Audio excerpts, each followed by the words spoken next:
Bem, a renúncia de Jânio, né? Jânio, como eu disse, é um governo tão curto, tão efêmero, que não vale nem a pena tentar fazer um balanço dele. Não há grandes medidas, não conseguiu construir uma base de apoio, né? Ele ficou durante todo o tempo às voltas com o parlamento, brigando com o Rodrigo Maia da época, né? E bateu-lhe uma ideia que ele deve ter achado genial na época, que era de fomentar um golpe de Estado, né? Ele deve ter pensado, não um golpe, não como os golpes de 2016 ou de 92, né? Era um golpe mais no sentido clássico. Ele deve ter imaginado, olha, eu estou nesse momento sendo acuado pelo parlamento, eu fui eleito com uma ampla maioria, eu tenho uma aprovação popular recorde, eu vou dizer que eu vou renunciar porque o parlamento não me deixa governar, porque ele está o tempo todo boicotando meus projetos, está derrubando meus projetos, está derrubando meus vetos. As comparações elas não podem reduzir um fenômeno ao outro, mas elas são sempre inevitáveis, né? O Brasil, ele tem recorrências políticas. Então, o Jânio Quadros pensou e concebeu a hipótese de simular uma renúncia na sexta-feira. Ele deve ter pensado isso, claro que está sempre no plano da conjectura, porque ele nunca admitiu isso, embora quase todos os analistas falassem um pouco dessa hipótese, né?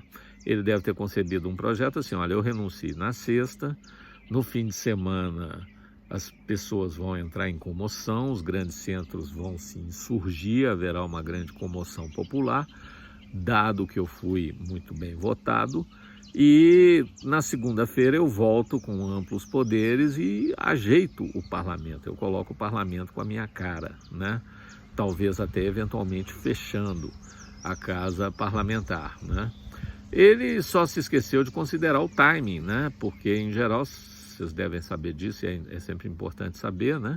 As pautas de jornalismo impresso, em geral, elas fecham no máximo até as 9 horas da noite, né? Quando você tem, às vezes, um jogo importante de campeonato, que você já prevê o resultado, é costume até deixar a matéria pronta, deixar as pautas prontas, né? Tem um caso antológico que um jornalista pediu, quando o Jânio Quadros disputou a Prefeitura de São Paulo com Fernando Henrique Cardoso, um jornalista da Folha de São Paulo pediu para o Fernando Henrique posar na cadeira de prefeito. Falou, não, prefeito, se o senhor for eleito, a gente já tem a foto pronta, então já vai ser um furo da Folha e tal, não sei o quê. E o Fernando Henrique posou na cadeira com uma caneta na mão, como se estivesse assinando o livro de posse, né? Aquilo foi objeto de chacota por anos a fio, porque na reta final quem ganhou a eleição foi o Jânio Quadros, né? Eleição para prefeito de São Paulo, 20 anos depois, tá? Nós vamos falar isso oportunamente, né? Quer dizer, o Jânio, depois de ter renunciado à presidência da República, ele tentou refazer o caminho de volta com o fim da ditadura, mas isso é uma outra história. Mas então, o Jânio calculou mal, porque ele imaginou que os jornais iam dar uma repercussão muito grande no dia seguinte e que isso geraria para ele as condições de fazer uma intervenção no parlamento, seja uma intervenção branca, seja uma intervenção militar, né?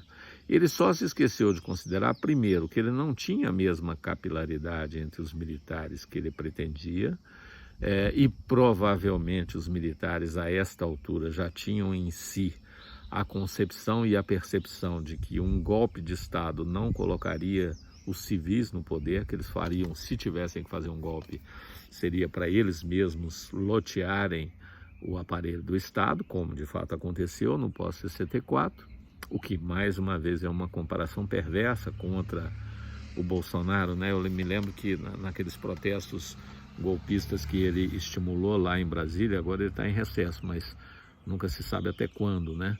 Tinha umas faixas e uns cartazes dizendo intervenção militar com o Bolsonaro, intervenção militar com o Bolsonaro. Eu não sei se isso seria aceito pela alta oficialidade, não. Acho que se eles tiverem que rasgar a Constituição, definitivamente não vai ser para colocar um suboficial insubordinado que foi reformado com desonra no poder. Eu acho que eles teriam possivelmente gente nos seus próprios quadros que ia defender, até o próprio Hamilton Mourão, que é general, e que não se poderia dizer que ele, dentro da corporação militar, fosse um sujeito insubordinado ou ambicioso ao extremo, né?